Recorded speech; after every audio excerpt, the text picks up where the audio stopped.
Well, it wasn't always this easy. Start the engine, push the button, automatic temperature control.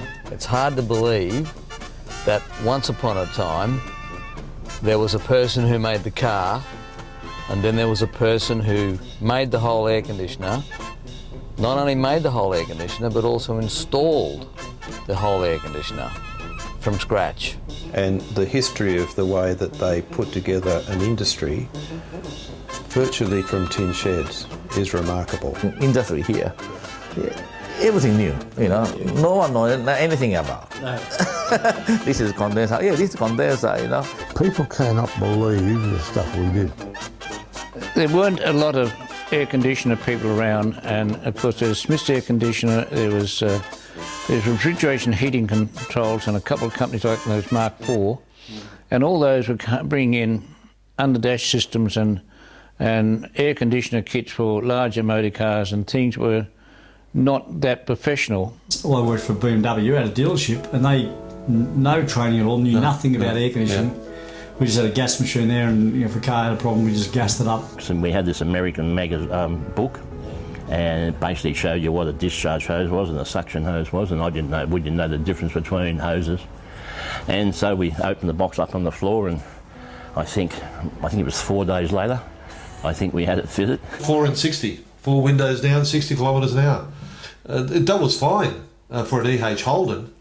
It's really important now for us to recognise and remember the great workshops and technicians and engineers that bought and developed automotive air conditioning and brought it to Australia.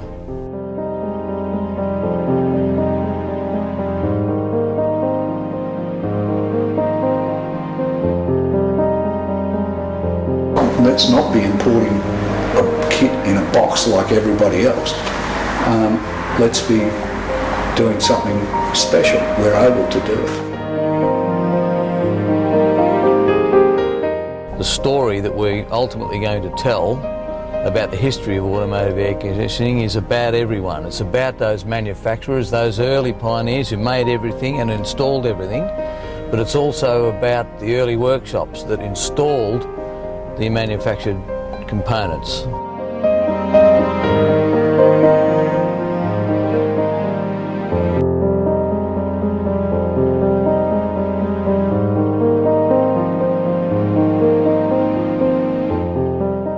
We're air conditioning cars that weren't meant to be air conditioned.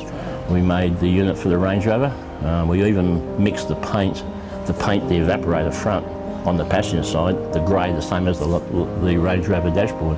It was nothing unusual for a big shop like ours, you know, 15 or 20 mechanics on the floor installing air conditioners all day and all night in summer.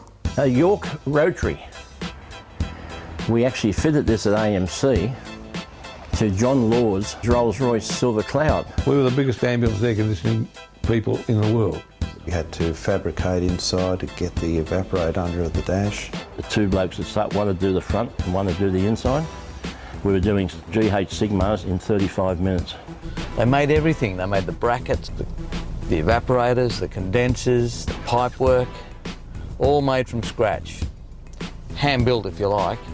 But none of those kits really worked very well. The Ford ones are pretty terrible. The Holden ones were excellent. And of course the Mitsubishi would freeze the balls off at Brass Monkey. They were just so cold. We would be delivering 100 kits a month. Every F100 in Australia had our air conditioner in except 12. Nobody knew about air conditioning those days. They thought, oh, well, I've got an air conditioner, I just turn on the fan. I've got to fix I need my air conditioning fixed. It didn't even have air conditioning. Marland Air and Henmons were probably the main two that trained everybody in the industry.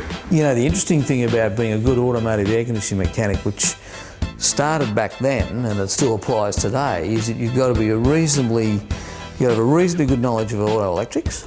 You've got to have a pretty good motor mechanical skills, and you've got to understand also a little bit of refrigeration. I don't think anybody really made any money out of the air conditioning sale. I think they made it out of their knowledge of how to do it and how to sell it. This initiative will be a sponsored initiative in the end, because we're calling on companies out there that are still involved in the industry to give us a bit of a hand. Some of you know who you are.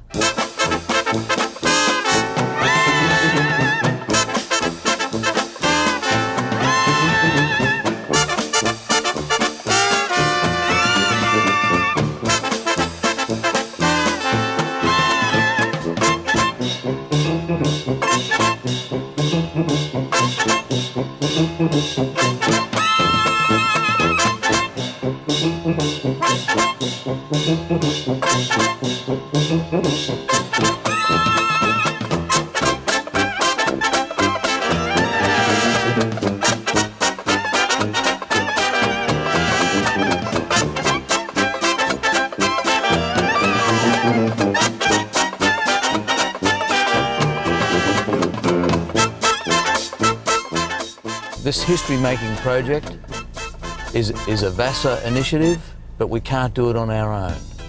All of us will be proud of it, and it'll be something we can hand down to generations after us.